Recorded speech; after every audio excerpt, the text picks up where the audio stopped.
Hey Ashley, I'm really sorry for my hair. I look nuts. I just woke up. But today I have a list on my iPad that I'm going to read off to you guys. And I have the physical copy books here of my winter TBR that I have finished. My February TBR and my January combined. Okay? Because remember how I told you guys I didn't go crazy in January? But this month I literally went off, as you can tell by the stack of books here.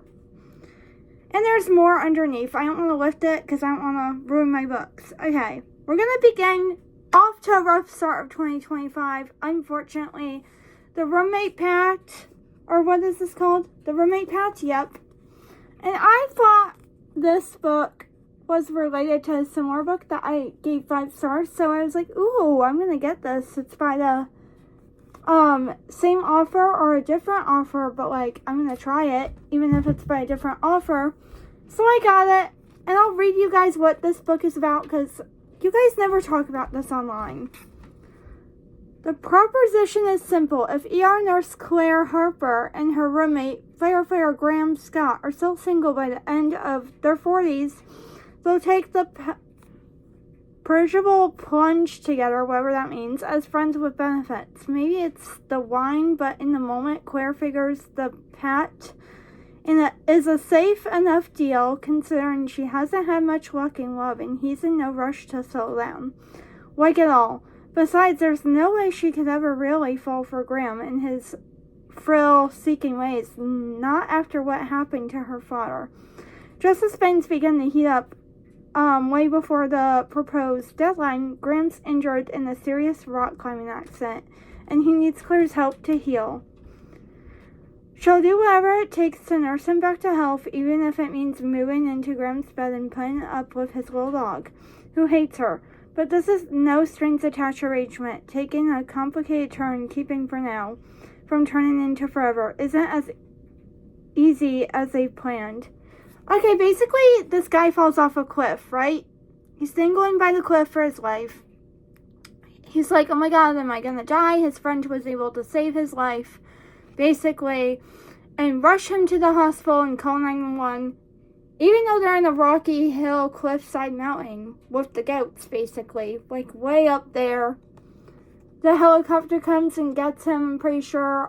It's not a spoiler, it's literally in the back cover, by the way, that I just read off to you guys. That he fell off a cliff. This is the girl Claire. She kind of pisses me off because she doesn't make the first moves because he's kind of like a stubborn ass, jerk type of guy. Ladies, we all know what type of guys those are. Oh my god. I can't even tell you. Anyways, basically that's how he is. But she makes me very mad in this book. And because of that reason, I gave it 3 stars. And because of their, like, chemistry, 3 stars. Like, I need, like, just not a crap ton of spice in the book, but at least a little sprinkle throughout the book pages. Now, that doesn't mean every single chapter, because then I'm going to DNF your book, because that means I hate it. Because I'm basically reading about, you know what, at that point. And that's ridiculous. We don't need that in the book. But can I have a tiny bit of spice? And it doesn't even have to be like that, you know what I mean? Like, just like their chemistry in general. Like, where's the spice in the chemistry here? They don't even get along until like the very, very end. And I'm not joking. Like, it's not even worth reading. I would not recommend it. But if you want to take a risk and read it just because he's a fireman, that's how I fell into this book trap here. 3 stars. Now, I think the next one is called Love in Other Words, which is a 5-star romance for me. I forget what happens, but I'm not even going to read the back because my throat is sore and I'm trying to save my screaming for a hockey game that I have to go to later on tonight. But yeah.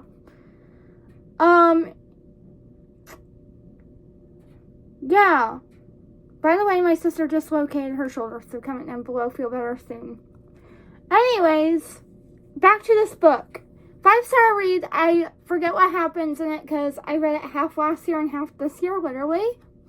I think I've told you guys that in recent videos about this book, but this is about a girl named Macy, basically, and I can just read you guys a little bit of the back. As you can see, my voice is cracking because it's a little messed up, and I can't tell if I'm sick or if it's allergies. Macy Sorensen is saying into ambitious and... You know what? I'm not even going to risk it. This here. For those of you who haven't read the book. Pause and read. And then, yeah, I literally forget what this book is about. But you know what? I'm going to re-add her to my March TBR and reread her. Or a few months down the road. Because I think that if I read her in the summer instead of the winter, I would have enjoyed it more actually. So maybe I'll add her to summer TBR. And then I can tell you what it's about. Because I literally forget. Now, hockey romance, on the other hand, is very easy genre for me. So let's chat about this. Because I will never shut up about this book in upcoming videos. Just so you're all warned. Behind the Net. Talk about not too much spice, but enough for me. Are you kidding me? This is a great freaking hockey romance book. I wish I didn't read it so freaking fast right away. I could have took it to the ice rink today and read it. But like, yeah, I don't know. Basically, I feel like none of you have heard of this book author, Stephen Archer. But if you have, good. I'm glad. Go pick up her books because they're all worth it. I'm an NH goalie with a no dating rule, but the gorgeous songbird I had a crush on in high school is now my assistant and roommate. As the newest trade to the Vancouver Storm and the top goalie in the NHL, I can't afford distractions, especially not Pippa Hartley, my new assistant. She's always been my weakness, and now I have to live with her. We have to keep things professional, but when she admits her ex was terrible in bed, my competitive nature flares. I become addicted to spoiling my pretty assistant in every way. I don't like how he calls her that, my pretty assistant. Like, I have a boyfriend, right? So if my guy friends call me, like, a certain name, I'm like, no, you cut it out immediately. Even though I know they're just messing with me and they're aware that I have a boyfriend, I'm like,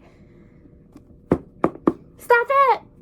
Okay, but yeah, that's how I feel reading this book. That's my point. Anyways, where was I? With family drama and my demanding schedule, I can't handle a relationship, but I'm falling head over heels for the girl behind the net. That's why it's called Behind the Net. Okay, this is a really good sports book, and you know what? Just go pick it up and read for yourselves. I'm not going to spoil anything. I don't want to. It's a 5-star book. Hello. So, yeah, just take my word for that and go get it. If I could rate this 8 million stars instead of just 5 or 6, like I would, because it deserves it. My favorite book of February! We finally have a winner. Brittany freaking Cherry. I need more of your books. Holy crap, girl. This took my breath away. And it's special edition, okay, ladies and gentlemen. But it's also signed by Brittany Cherry herself. Okay? I almost had a heart attack and died when I saw this on the cover. Literally, can we all appreciate this book before I chat about what she's about for a minute? Are you kidding me? I can't. So for those of you who have not seen Chauncey, I totally do not know how to pronounce your name. But sorry, girl. But you and Haley Pham and like a bunch of other booktuber girlies have recommended this book over and over, and I caved into the trap, and I'm so glad I did on like the first book of the year. Yeah, let's chat about this book, because I will never show up about this book going forward as well.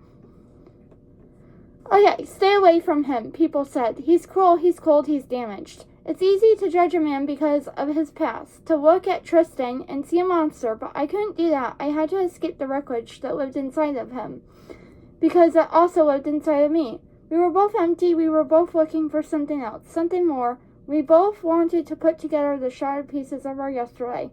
Now this girl has kids. I think she has... Wait, does she have kids, or... Wait, is that this book I'm thinking about? Wait, never mind. Maybe it's this book that I'm thinking about. But I swear to God there was a kid in here too. I think either she has kids or Tristan has kids. I think Tristan has kids, if I remember correctly. I don't know. I could be wrong. I am gonna shut up because I don't really remember this book because I read her towards the end of this month. So, like, my brain can't think of every single book all together. But I know what happens in this book. I just choose to film it, like, so early in the morning I can't remember. My brain's not up yet. So, yeah. It's basically what the back says. It's basically, like, kind of like a friends to enemies type of situation you got going on here. Just read it. It's really good. And I will probably chat about this much better description in the next video because, like I said, I'm half asleep, okay? So, everybody give me a break, please. Comment down below and I'll chat about it to you, though, when I'm awake. Now, I have a special edition copy of this book called The Runaway Love. Let's see what I rated her. 4 stars. I thought it was a 5. But I was pretty close to giving her a 5. If she had more spice, and not that saying it doesn't, because it definitely does, but if she had more spice, I would have gave it, like, 5 stars. Chef's kiss. But, because of that, I gave it 4 stars. Now, this is a small town romance book, so if you're not into small town romances, like, similar to Sarah Adams type crap, then you're not going to like this book. Okay? But if you're into single dad tropes, ladies, then you're going to like this book. Yes, I'm a single dad who needs a nanny for the summer, but hiring the stranded runaway bride who shows up on my doorstep, wedding gown with no references, no skills, and no experience. No one is that desperate. Except within 24 hours, down on her luck, Veronica Sutton manages to charm her kids, my parents, and half the population of Cherry Tree Harbor, and believing he's perfect. And for me. This book, it's coming back to me. I think he has a dog. Sorry, not kids, but I don't know, maybe he has kids still. Just read the book. It's not, I can't see the appeal, those baby blue eyes, the endless legs. Is this book talking about me? What the heck? The endless legs. Well, I'm short, so I lost my freaking place already. Are you kidding me? Raising 2 kids on my own and keeping the family business alive. I don't have the time or the inclination to fall for an unspoken city girl. So I should have kept my hands to myself. He falls head over heels in love for this girl, honestly. Then they officially, like, you know, move in together. It's not a spoiler. It's really not. Because it's like, it happens so fast in the book. Like, you're gonna know. So it's not a spoiler. And I'm just gonna shut up about the rest. These 2 books, this is close second to this book. Like, that's how good I liked this book. But I understand why girls don't like this book, though. I see what you're saying, ladies, online. But just pick this back up and give it another chance, okay? Because trust me, it's really, really good once the story clicks in your head. This video is getting too long, so let's hurry it up. To Love, Jason 4. Now, I had high expectations for this book. Nobody come at my throat. This is a very loved book from last year. I think I gave her, let's see, 1, 2, 3. I gave her 4 stars. And 4 stars is definitely not bad. I just wish there was a little bit more spice. It was too slow burn for me. I'm more of a fast-paced girly. We all know this about me. And yeah, it bothers me they don't have faces on the front cover either. Like, but I will give her a second chance, and I love her books. I never say I hated this book. 4 stars is very high. That's why I gave most of these, except for, like, my favorite right here and Behind the Net. But yeah, I'll read more of her books. Like, I like her as a book author. Okay. I need to put these up here, actually. Now, let's talk about my 2 current reads. Because I'm crazy and I'm reading these both at the same time. The Kiss Countdown and Pardon My Frenchie. This book is easier to explain. So I'll start with her. Pardon My Frenchie was recommended by one of my favorite booktubers, Chauncey. You guys know her. She's a black YouTuber on YouTube. And she's a very, very good, one of my top favorite YouTuber girls. For sure. Hi, girl. If you ever watch my videos. Yeah, I look horrible because I just woke up. Let's pretend my hair's straightened.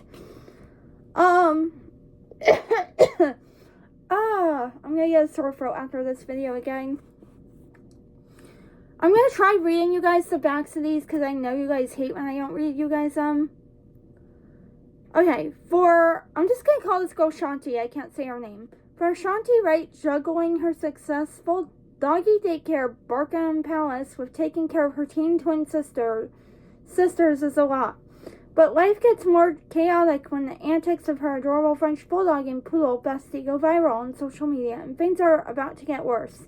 Thad Sims is not a dog person. He's barely a person's person. But after his grandmother is transferred to a living facility that doesn't accept pets, the former Army officer agrees to care for her annoying, stranded poodle.